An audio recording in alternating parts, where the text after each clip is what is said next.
Welcome to another edition of Zoomed In. I'm the host, Brandon Chapman, and I'm joined by Jen Greeny, the pride of Davenport, Washington, which I think that's the Gorillas, right? You're the pride of is it the Gorillas? The Yes, the Gorillas. gorillas. The Gorillas. So happy to have Jen Greeny on, our WSU volleyball coach and an alumna of the College of Education. So that's a huge reason we wanted to have you on, Jen, is to talk about your time at the College of Education and how education still is very much a part of what you do as a coach.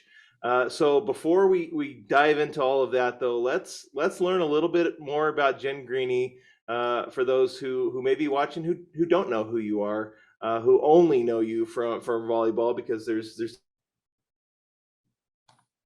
definitely take us maybe not from the moment of your birth all the way through, but give us a small autobiographical landscape. Yeah, that years from 0 to 18, not all that exciting, All a but blur. yeah, you're right. From Davenport, Washington. I came to Washington State on a volleyball scholarship and knew I wanted to go into education. So my dad and both of my older brothers all went into education, and they were all coaches as well. So I knew from a young age that I was wanting to follow in their footsteps. So that kind of played into my decision to come to Washington State, and they had a really great volleyball team back in the mid-90s. So was able to play for Cindy Frederick for 4 years here.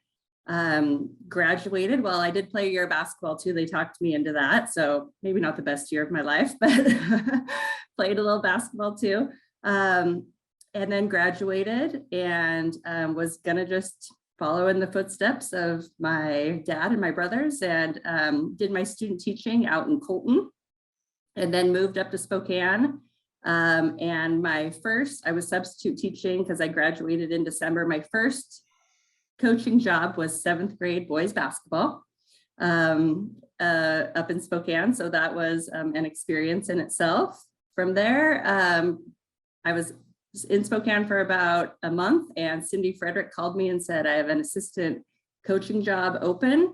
So my parents moved me back to Pullman after about a month, and coached for Cindy here at Washington State for 4 years. Thought I really wanted to get out of college coaching, was pregnant with our first daughter, Lauren, was gonna just do the teaching and coaching thing here, and took 3 years. I taught in Colfax, and then I taught here at Lincoln Middle School in Pullman, and was the Pullman High School volleyball coach. We won a state title. Go Hounds. Go Hounds. Yeah, and just thought that was kind of gonna be the trajectory. And then the athletic director at Lewis Clark State down in Lewiston, Idaho, kept bothering me. And I took the head volleyball coaching job there down in Lewiston, and we won 4 conference titles.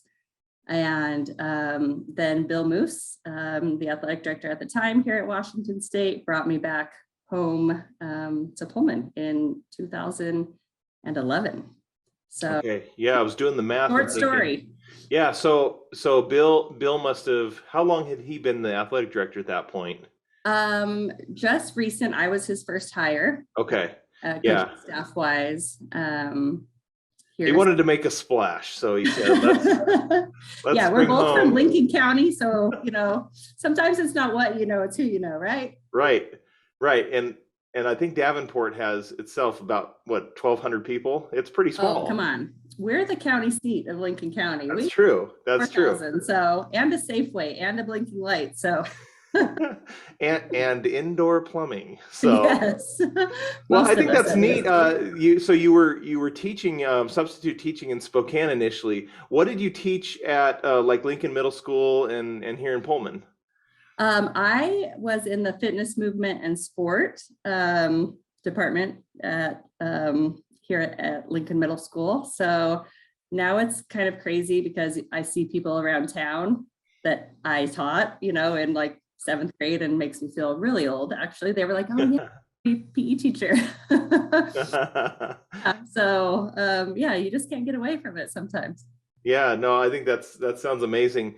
I did mention, in our pre-conversation that I wanted to talk about teaching and coaching and how they are very similar. And of course, it seems like you don't get many schools where you get somebody from the outside who's not a teacher who also happens to just come in and coach. It's usually a teacher that is coaching.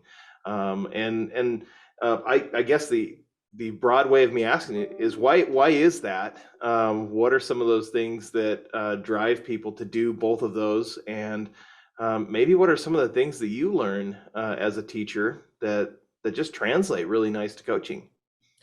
Yeah, I think you're exactly right. I think it is very similar. Actually, Shannon, formerly Mhm. Koff, was also an education major. And we say that to people all the time, like, we are still teachers. We just do it on the volleyball court.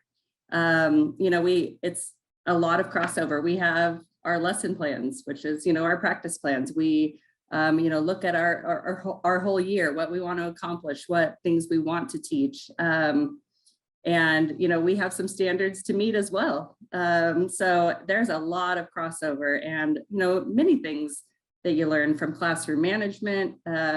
You have to manage your team as well. So there are lots and lots of similarities, and yeah, and how you're teaching, and as far as us, our student athletes all learn different ways. So what ways can, some are more verbal, some are, we need to show them on film. We need to, so there's a lot of crossover between, what I learned in the College of Education here at Washington State and what we're doing now. So you're exactly right. And I think that's what I knew from a young age, watching my dad as a teacher and a coach. I was like, oh, he's just doing the same thing on the basketball court, or, in track and field, whatever that was. And it's pretty natural, I think, for teachers that have an athletic background to then be able to coach as well. And I think of way back in the day, when I was in high school. Of course, verbal abuse is never okay, but it seems like in redirecting or trying to bring the best out of your talent, I had coaches that were probably verbally abusive back in the day, right? But now, I mean, in terms of different learning styles, you probably have to be very direct with some athletes to get the most out of them, and you have to really go into it very, very softly and very encouraging to get the most out of other ones. I can imagine that's really hard, right? Especially when you may be in a team setting, and some people might be like, how come she's mean to this person, but not, to this other person, or it's hard to do that with all these personalities and different learning styles. I mean, that's just like a classroom. You're exactly right. Yeah, we have to get to know, our student athletes, and how, like you said, like somebody might respond much better to, just tell me directly, let me know what I'm doing. And some people, might need a little different approach. But, we do say a lot of times, especially if it's in a match situation, like, hey, we might not have time. We got to go. We got to get this information to you. Are you saying I look mean on TV, or what do you Oh say? no, No, I'm just kidding. just right now, you look so mean now. No. No, but a lot of times we're like, we don't have time during a game, and we're going to yell at you, and it's okay. We still, so there's all those things that's probably a little bit different than in a classroom, a little more high stress level of, we got to get this information to you right now. But it all then comes back around to, how do you readdress, and how do you make sure everybody's good going forward? So all that kind of thing adds a level of stress. Yeah, you do have to be direct, and then show an increase of love afterward. Yes, like parenting, right? It's like parenting, and the kid's about to touch the hot stove. I mean, Yeah. you know what I'm Yep. saying? That's exactly Yep. right. Yeah. Yeah. So, one of the things that I think is really neat, and this is the reason that my family lives in Pullman, and anybody who lives on the Palouse, and you did teaching in Colton, as an example, is there is a sense of community, and we often talk about community as just this thing, right? But community is also a value, and there are certain aspects of community that really make that what it is that we're seeking, and why we live here, I think. if you could talk about a micro community, which is a team, right? That is in a sense, its own community. Talk about how important that is to come together and gel, to coalesce, uh, because often, Jen, we hear about these teams that maybe they weren't the best players, but they really came together and they were the best team, and then they tended to have more success. So talk about that, because I've seen nothing but success out of WSU volleyball, and I don't think it's because we're out recruiting everybody, right, or that we No, always have probably the most skill or talent. But we seem to have something there, and we do have good skill and talent. I want to put that out there. But we seem to have this sense of community at WSU. So talk about that. Yeah, you're exactly right. It is a community, and we have to build that community, I think, as coaches. We spend a lot of time focusing on, our core values and everyone that has been recruited to this program. So we kind of have two communities. We have our whole program, and that goes back to people that have played for us for years and years, and the community just keeps building. And then we have our little team of 15 or 16 that we have right at this moment. And so we talk about our core values a lot, and just that everything that you're doing as an individual affects the group. And I think that's really important. Us in a community, the community of Pullman, what we're doing affects this community as well. Are we helping? Are we hurting? So we talk about that a lot, and you're exactly right. The team chemistry is really important, especially in the sport of volleyball. We have the most people, 6 people, in the smallest amount of space of any other sport out there. So you have to have great communication. You have to trust each other, and all of that, like you said, is community building, and it takes a lot of time. Some are more natural than other teams that we've had, but if you go back to anybody that we have recruited since 2011, they're going to be able to say, the things about our core values, exactly what we're telling our team today. So I think that's really important to have that just consistency overall as a program, that people can look to and really be able to fall back on. Because I did have a sibling, a younger sister, that played volleyball. I'm interested in sort of more of a casual way, right? I follow what goes on in volleyball, and I'm more of a baseball guy. So I apologize that I haven't been as intimately involved and been able to observe the way you do things. I know you have an assistant coach that I've seen in baseball, and I know he follows that philosophy as well. Burdett has always struck me as a guy who understands that there's something bigger than just one moment, and that can really help build the athlete to be the best they can be. But that must be an interesting dynamic in terms of teamwork. I mean, your team with your assistants as well. So talk about how interesting that might be to have a husband who's also helping you coach. Yes, you're exactly right. So what's a little bit funny, yes, Burdett, my husband, and actually I want to go back really quick. Not only was I College of Education, but I'm a sport management minor, and Burdett also is a sport management minor. So we spent a lot of time over in your building. In our building and on each other's nerves. Yeah, well, we were newly dating back then. Oh, okay. Having lunch dates at the Indian rubber tree is very romantic. Yes, exactly. But you're exactly right. Yeah, we do have an interesting and I don't think it happens very often, sense of community, because assistant coach, associate head coach is my husband, but also I talked earlier about Shannon, and we were teammates and roommates before I even met Burdett. So sometimes Burdett's the third wheel, but that's okay. He knows his place.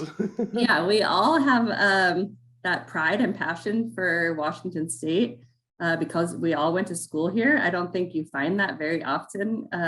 We know, again, people in this community of Pullman, alums all over the state and the country. So I think it's a really, really special place. And we're able to use that in recruiting as well. But yeah, you're right. We try and make it a sense of community. I think parents really can see that when they come, that we're going to try and take care of your daughters like they are our own. And now my daughter is about that, our daughter is about that age as well. So we understand it. So yeah, I think it's a really unique situation. And I think we've done a good job of building that community, just like you said. Yeah, and I didn't know Coach Hunt had been a roommate of yours. I don't think that's a negative, Jen. That Deborah does the third wheel. well, we all knew that, but because I'm a baseball guy, I know some people would say, well, did you really get the best, or did you just get what you're familiar with? When Brian Green came up from New Mexico State, he brought his whole coaching staff with him. I loved that because there's something about loyalty, there's something about trust, and if those people, you know them, you can trust them. Isn't that team that can actually have more success than just the individual egos? But I am curious, and you can tell me this. Sometimes coaches too, they have to argue. So I mean, do you and Burdette get into coaching arguments? All the time, all the time. Yeah, he could probably tell you better stories. I'm the kind that I just like to maybe think about something for a while, and he wants to do it right this second. So that tracks. We're recruiting and yeah, maybe, changing something big that we've done, but unfortunately, he always seems to be right. Oh, yeah, I know. Me too. Between my wife and I, me too. Yeah. Well, in spite of the fact that I would say I'm more of a casual, volleyball fan. I do get some updates from WCU Athletics, but I got to give a shout out. We've got our Director of Finance and Administrative Services here in the College of Education. Her name's Bev Rhodes.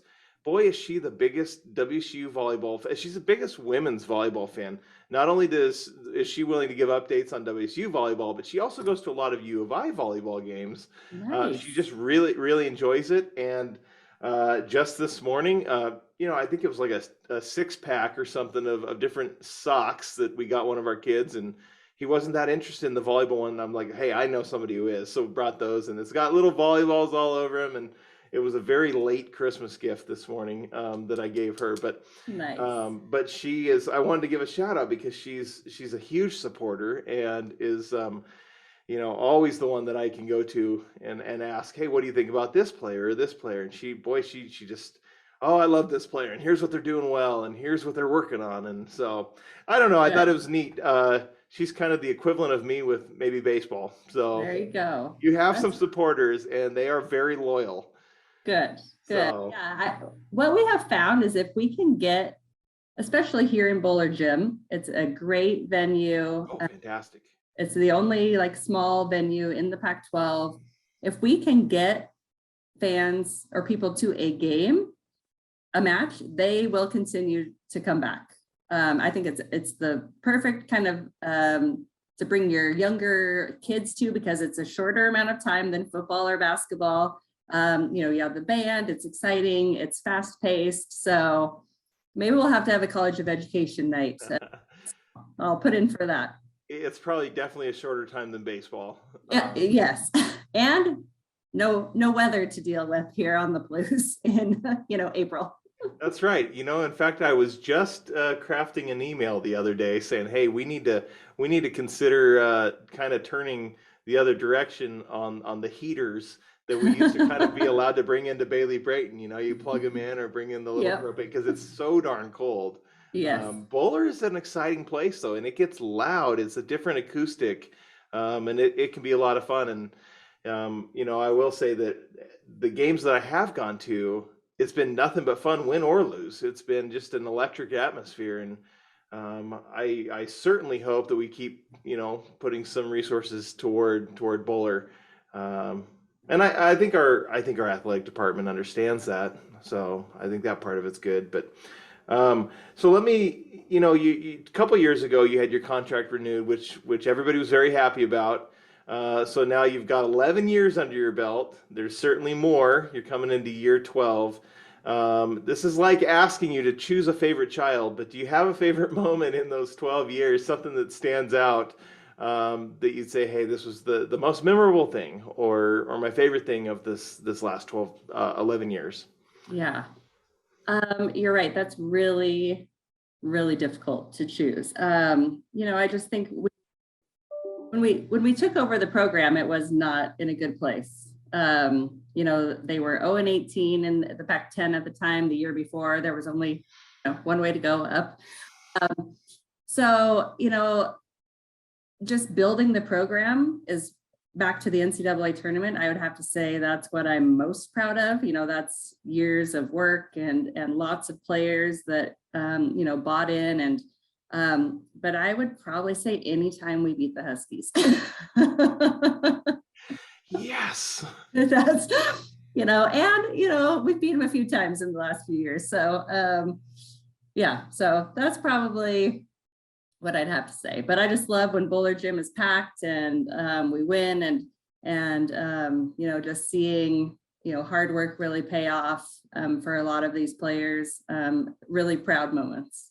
Always a good time to beat the Huskies, right? Mm-hmm. Never a bad time. Never a bad time. Let me ask you. I think I'd be remiss if I didn't get an update on your family. I don't know your daughter Leah that well, but I remember Lauren from the time she was very young and playing in Little League, Pullman Youth Baseball in the minors division. So really young and watching her grow all the way to high school and play volleyball, but then transition to golf. And she's a really good golfer. So talk about, family update and what's going on with you and the kids and Burdette and all that. Yeah. Kind of after I thought I wasn't going to coach college anymore because we had Lauren, she's been drug around to lots and lots of volleyball games. And you're right, she was kind of doing every sport under the sun growing up. And unfortunately, her freshman year, she tore her meniscus. And that's kind of what transitioned her to golf. I do not golf, Burdette does. And then COVID kind of hit and golf was the only thing really going on. And so she actually has a scholarship to Montana State next year where she will golf for the Bobcats. So really exciting. I'm super jealous of her every time I see her out golfing because she just bombs the ball and, for only having golfed like 3 years, that's pretty exciting. Our younger daughter, Leah, is in 6th grade here in Pullman at Lincoln, kind of doing a little bit of the same thing, playing basketball right now. We don't let them get too much into volleyball until they're a little bit older. So we'll see how that goes. Burdette's just, during COVID, he golfed a lot. So, well, I see him post on Twitter like Lauren's scores, and I'm like, man, she's way better than I am. Yeah, that's what I said. I'm super jealous. I think I could get good, but it's expensive. Yes. It's not cheap to become a good golfer, and I just don't have that motivation. Yeah, I know, and it takes a lot of time. That's what I'm like. Oh my gosh, 5 hours later. For me, it'd probably be like 7 hours later, but yeah, in my mind, Jen, I always imagine, hey, I do like going out occasionally, right? The problem is this, in my mind, I've thought of it as a good relaxing 5 hours. But when you only do it every once in a while, it's not relaxing, it's frustrating. No, that's why I don't do it. Well, I'm really glad to hear about Lauren. I mean, that makes my heart happy, having seen her grow up. I think that's great. As a former teacher, not me, but talk about just the Pullman School District. I mean, we've got Lauren's a senior, and you said Leah's in 6th grade. How good are the schools here? And by the way, I think Cameron Grove's is the greatest principal I've ever seen for that age group. It's a special age group, Yep. But talk about I taught there for 3 years or 2 years.